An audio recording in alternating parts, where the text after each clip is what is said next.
an ancient mark scarred into a horse's hoof.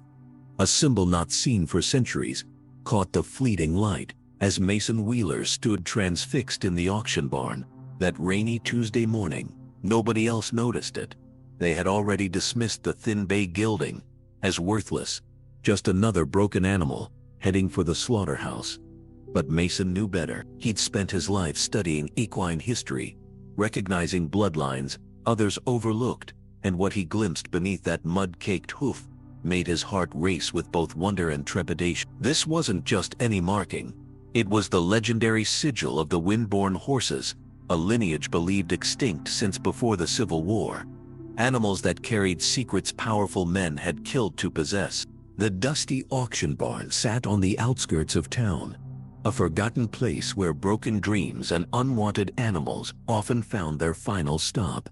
Rain pattered against the metal roof, creating a somber rhythm that matched the mood inside. The crowd was sparse, mostly local farmers looking for cheap labor animals or meat buyers searching for bargains.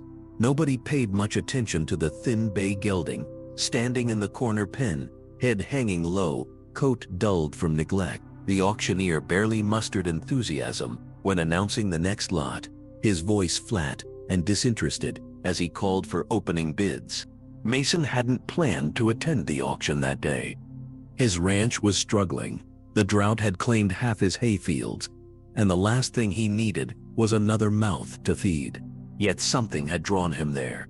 Some instinct he couldn't explain but had learned never to ignore. As the pitiful horse was led to the center ring, Mason noticed how it moved, deliberate despite its condition, carrying itself with a dignity that seemed at odds with its appearance. The animal's eyes weren't vacant like most that passed through this place. They watched, assessed, remembered. When no one raised a hand to bid, Mason found himself moving closer to the pen. The horse shifted nervously, its hoof catching the light in a way that made Mason pause. There, nearly obscured by mud and neglect, was the marking intricate spirals surrounding a perfect crescent moon. Not a typical horseshoe mark or injury, but something delicate, deliberate, like nothing he'd seen in 30 years of horsemanship. The faint glow of dawn seeped through the barn windows as Mason led the bay gelding into the empty stall he'd prepared the night before. His weathered hands trembled slightly as he brushed away the caked mud from the horse's hoof, revealing more of the intricate marking that had caught his eye at the auction. The symbol seemed to deepen as he cleaned it, not a brand or scar, but something within the hoof itself, as if the horse had been born with it etched into its very being. Mason's breath caught in his throat as recognition dawned. The spiraling pattern with its central crescent matched exactly the drawings in his grandfather's journal, sketches of markings found only on horses from the Avanesh bloodline, a legendary strain thought extinct for over a century. Mason raised his hand before his mind could catch up to the action.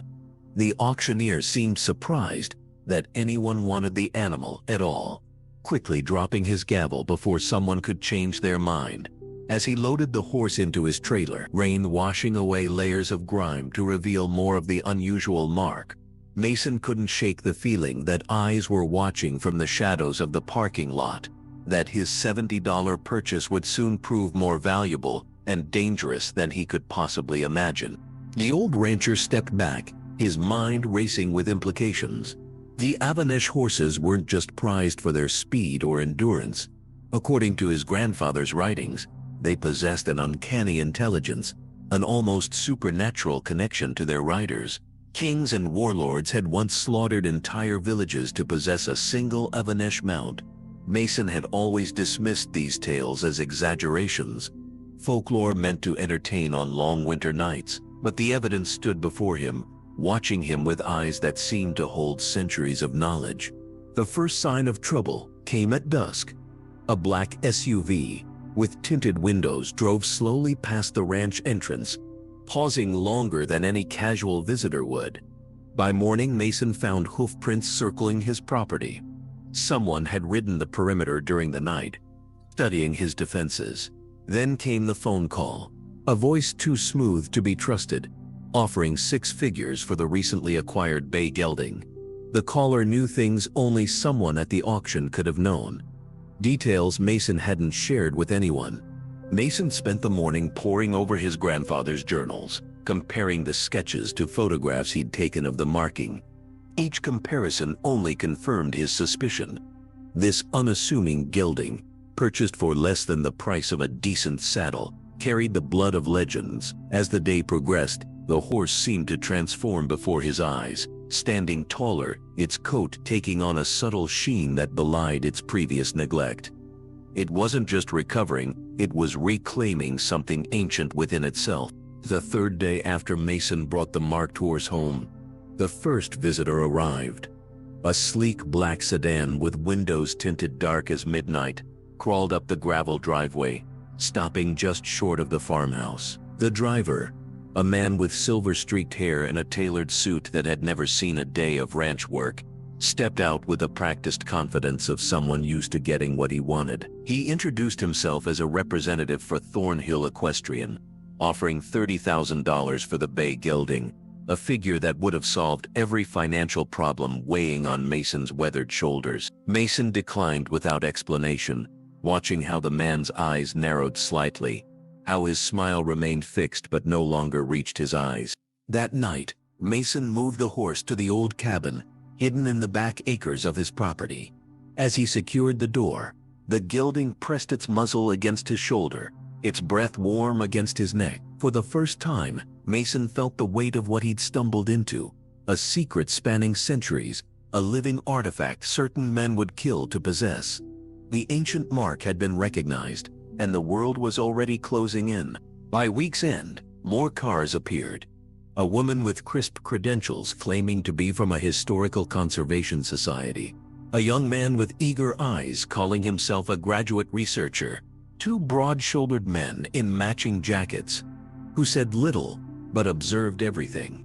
Each offered more than the last, the price climbing with unnerving speed. $50,000, $75,000, $100,000 for a horse Mason had purchased for less than the cost of a decent saddle. The desperation in their voices grew with each refusal, their politeness wearing thinner than an old leather strap left too long in the sun.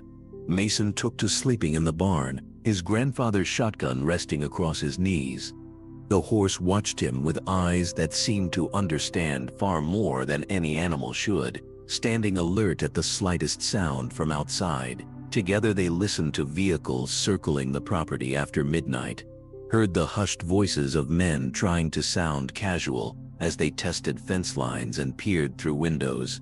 The neighborly visits from local ranchers stopped. Even the regular mail carrier avoided lingering. Isolation settled over the ranch like an approaching storm. Then came the letter. No return address, no signature, just a photograph of Mason's sister's house 3 states away, with his young niece playing in the front yard. Beneath it, a handwritten note stating that rare bloodlines should be preserved by those with resources to protect them properly. Mason's hands trembled as he burned the letter in the old stove, watching the photograph curl and blacken. The ancient marking on the horse's hoof had transformed from curiosity to curse, painting a target across everything Mason held dear. That night, as moonlight spilled through the barn slats, Mason pressed his forehead against the gelding's neck, feeling the steady pulse beneath the warming coat. The horse had changed since arriving, standing taller, eyes brighter, moving with the fluid grace of creatures from half-remembered legends. Mason understood now that what he possessed wasn't just an animal, but a living piece of history that powerful men believed should belong to them. Men who collected rare things not out of reverence, but out of need to control what others could not have. The weathered county fairground auction barn, normally reserved for cattle and equipment sales, buzzed with tension that Saturday morning. Word had spread like wildfire through the exclusive circles of horse collectors, drawing a crowd unlike any Mason had ever seen. Men in tailored suits mingled uncomfortably with local ranchers, their luxury vehicles forming an incongruous line alongside mud-splattered trucks in the gravel parking lot. Mason hadn't agreed to this so-called special auction. Some county official had been convinced by outside pressure that the marked horse represented a matter of historical significance, requiring proper assessment and placement. The gelding had been seized through a hastily issued court order before Mason could hide him away. The bay stood in a temporary stall at the back of the barn, unnaturally calm amid the growing chaos. Those knowing eyes, watching the proceedings, as if observing a scene long anticipated. Mason remained in the corner, hands clenched at his sides, stomach nodding as the auctioneer nervously arranged his papers on the makeshift podium. 5 armed security guards, not local men, stood at strategic points around the room. Their presence alone signaled that this was no ordinary auction. Bidding opened at $100,000, a figure that sent murmurs rippling through the crowd. A silver-haired man in the front row immediately doubled it, his eyes never leaving the horse. A woman with cold eyes and colder smile countered with $300,000. Within minutes, the price had surpassed $1 million, the participants narrowing to 3 grim-faced individuals who watched each other with predatory intensity. No one seemed surprised by the figures being thrown around. Only Mason stood slack-jawed as the value of the animal he'd purchased for $70 climbed to heights that seemed divorced from reality. The breaking point came at $2 million. A bearded man in a charcoal suit nodded almost imperceptibly to someone at the back of the room. 3 security guards began moving subtly toward the horse's stall. Mason saw it happening before anyone else. The careful positioning, the hand signals, and lunged toward the gelding just as the light suddenly cut out. The auction barn plunged into darkness, punctuated by shouts and the sounds of bodies colliding. A gunshot cracked through the chaos, followed by the splintering of wood. When emergency lighting flickered on moments later, the scene had transformed into something from a nightmare. 2 men lay bleeding on the sawdust floor. The auctioneer cowered behind his podium. The stall door hung from broken hinges, and 3 men were sprawled unconscious nearby, as if thrown by impossible force. The horse stood untouched in the center of the destruction, its marked hoof gleaming with an eerie luminescence that hadn't been there before. Its eyes, fixed on Mason, contained something ancient and aware that sent chills through everyone who witnessed it. The night wrapped around Mason and the bay gelding like a protective cloak as they slipped away from the chaos at the auction barn. Moving through shadows with a shared purpose that required no words, the marked horse followed Mason with unflinching trust.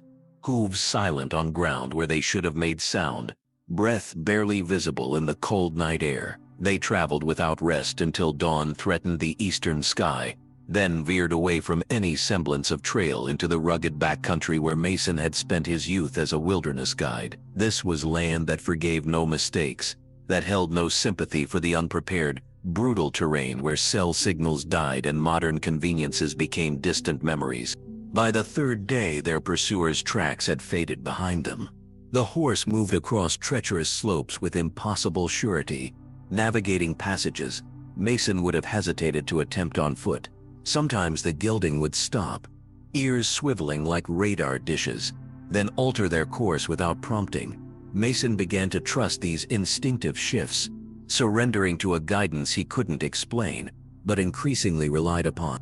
They sheltered one evening in a forgotten miner's cabin, tucked into a remote canyon. While gathering wood for a small fire, Mason sliced his palm on a jagged rock, the wound deep enough to need stitches. The horse approached, as Mason clutched his bleeding hand, lowering its muzzle to the injury. A strange warmth spread from the contact, the pain receding like tide from shore. When the gelding stepped back, the gash had sealed itself, leaving only a thin white line where torn flesh had been moments before. Their nights fell into ritual, Mason sleeping with his back against the horse's flank, sharing warmth and watchfulness. Dreams came to him, unlike any he'd experienced. Visions of vast grasslands, where horses with the same spiral marking thundered beneath skies untouched by human hands, of ceremonies where kings and chieftains placed their crowns at the hooves of these creatures, seeking wisdom rather than commanding it. He would wake with knowledge he couldn't possibly possess, hidden springs in unfamiliar territory, weather changes before signs appeared, the presence of mountain lions long before seeing or hearing them. By the 10th day, Mason no longer thought of the gelding as belonging to him. This was no ordinary horse, no simple commodity to be bought and sold. The marking on its hoof pulsed, sometimes at dusk, emitting a faint bluish light that matched the deepening sky. Mason had stopped referring to the animal as it or the horse in his thoughts. The name Kieran had come to him one morning, a word he didn't recognize from any language he knew, yet one that seemed to make the gelding's ears prick forward in recognition whenever he spoke it. The ancient leather journal lay open on Mason's lap, its yellowed pages revealing secrets he'd spent countless nights piecing together since finding shelter in the abandoned forest ranger cabin. Firelight danced across cryptic diagrams and faded script as Mason traced the spiraling pattern that matched Kieran's hoof mark. His grandfather's obsessive research, once dismissed as the ramblings of a man lost in myth, now unfolded with terrifying clarity. The pages detailed an ancient civilization called the Vashani, horse worshippers who had lived in perfect harmony with a specific bloodline of equines they believed carried the spirits of their ancestors. These weren't merely horses but guardians, healers, and according to the most fantastic claims, vessels of wisdom that transcended normal animal consciousness. The mark on Kieran's hoof, the spiral encircling a crescent moon, was the sign of the Avanesh, the highest order of these sacred animals.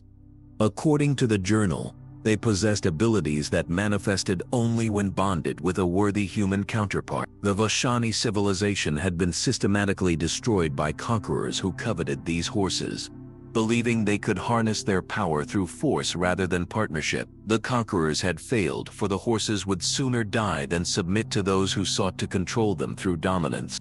Mason glanced up at Kieran, who stood motionless by the cabin's single window, ears pricked toward the darkness beyond, as if listening to voices only he could hear. Since their flight into the wilderness, the gelding had changed in ways that defied explanation. His coat now shimmered with an iridescent quality that seemed to absorb and reflect moonlight. His eyes held a depth of awareness that sometimes made Mason's skin prickle with both wonder and unease. Most remarkably, the wounds Mason had sustained during their escape had healed after Kieran had pressed his muzzle against them, leaving only silvery scars where deep gashes had been. The final pages of the journal spoke of a prophecy that the last of the Avanesh would return when the world had forgotten the sacred bond between humans and animals. When the balance had tilted too far toward destruction, this horse would seek out not the most powerful human, but the most worthy one whose heart remained untainted by greed or dominance. The Avanesh would reveal itself fully only when this bond was sealed through mutual sacrifice and unconditional trust. Mason closed the journal, his throat tight with the weight of understanding. They weren't pursuing Kieran simply for his rarity or the prestige of owning a legendary bloodline. Those who knew the truth sought something far more dangerous, the power that came from controlling what could not be controlled. As darkness settled deeper around the cabin, Kieran turned from the window, his marked hoof striking the wooden floor once, the sound resonating like a drum beat announcing the beginning of something ancient and inevitable. The first hint came with the change in Kieran's eyes. No longer simply brown, they now held flickering gold flecks that seemed to dance like firelight when shadows deepened around the cabin. Mason noticed it at dawn, the 7th day of their hideout in the mountains. As shafts of early light cut through pine branches, the horse stood absolutely still, muscles quivering beneath his increasingly lustrous coat, those eyes fixed on the eastern horizon where the sun breached distant ridges. A low vibration emanated from the gelding's body, not quite a sound, but a feeling that made the air around them hum with electric potential. Mason approached cautiously, hand extended. When his fingers made contact with Kieran's neck, images flooded his mind.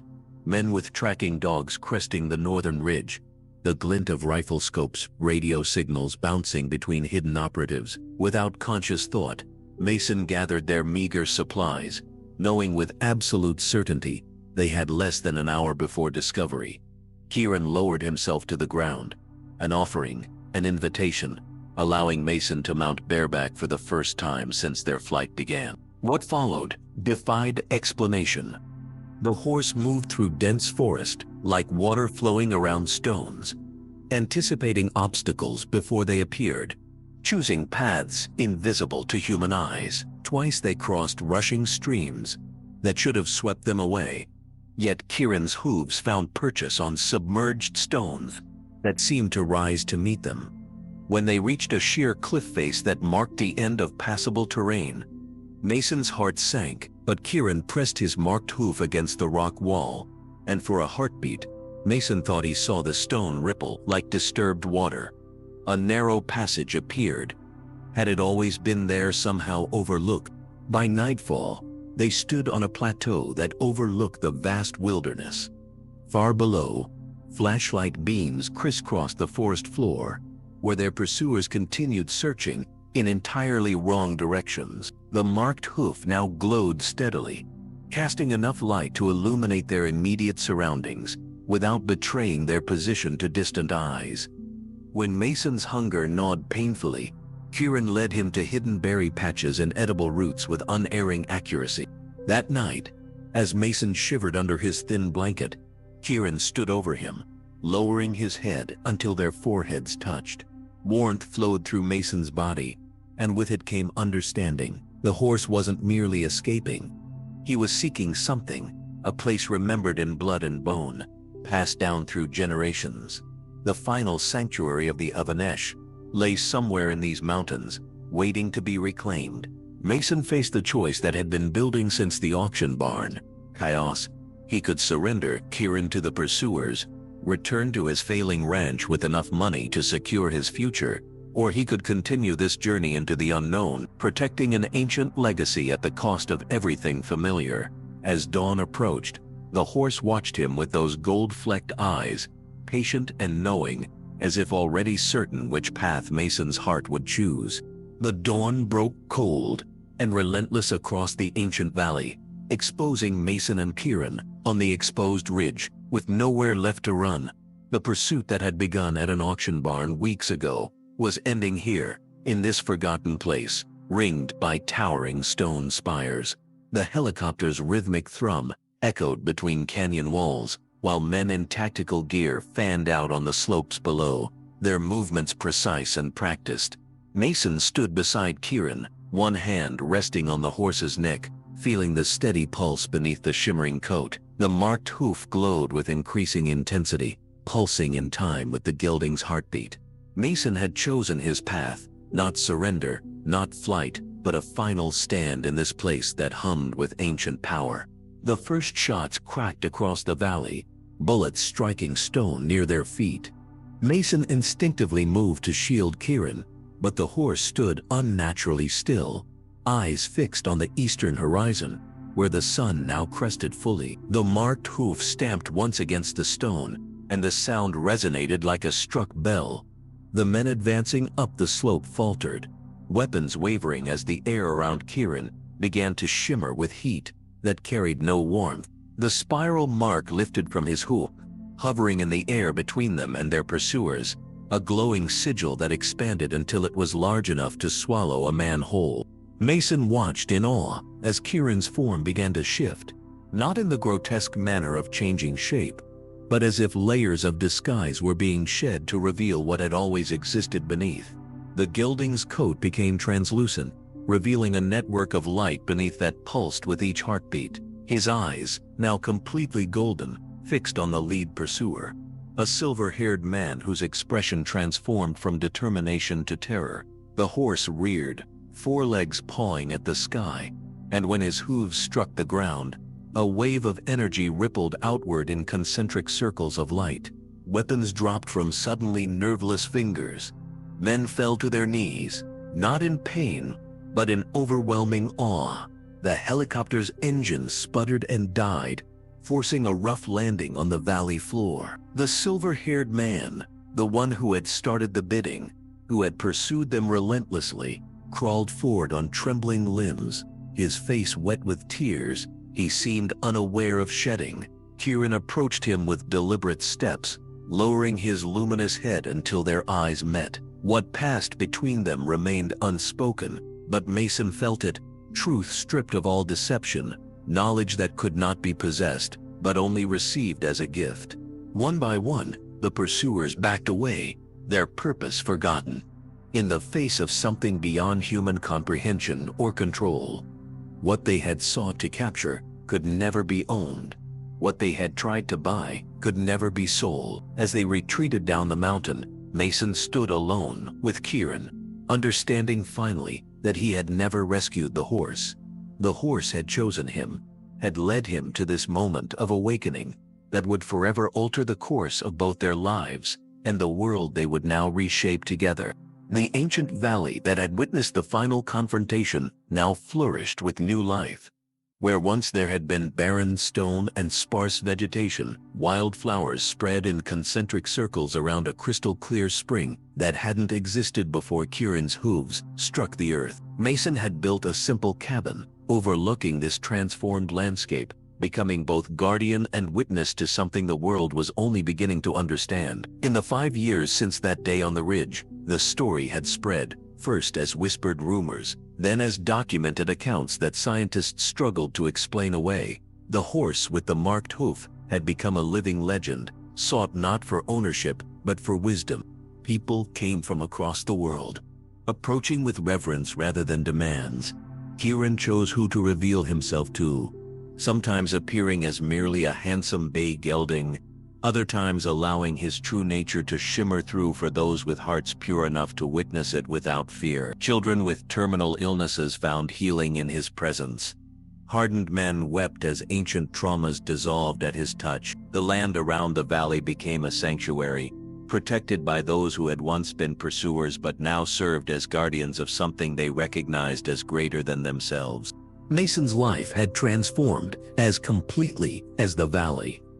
The weathered rancher, who had once been dismissed at an auction, now spoke before international assemblies about the forgotten bond between humans and animals. Universities documented the healing properties of the spring, finding compounds unknown to modern science. Most remarkably, other horses began to show faint markings similar to Kieran's, spiral patterns appearing on hooves across continents, as if ancient bloodlines, long suppressed, were awakening once more. On quiet evenings, Mason would watch Kieran standing on the ridge, the marked hoof glowing softly as stars emerged above. The horse was no longer merely his, had never been in truth. They were partners in something still unfolding, guardians of a legacy that would continue long after both were gone. Sometimes when the light struck just right, Mason could see faint outlines of other Avanesh gathered around Kieran, ancestral spirits returning to a world that had forgotten them, but now stood ready to remember.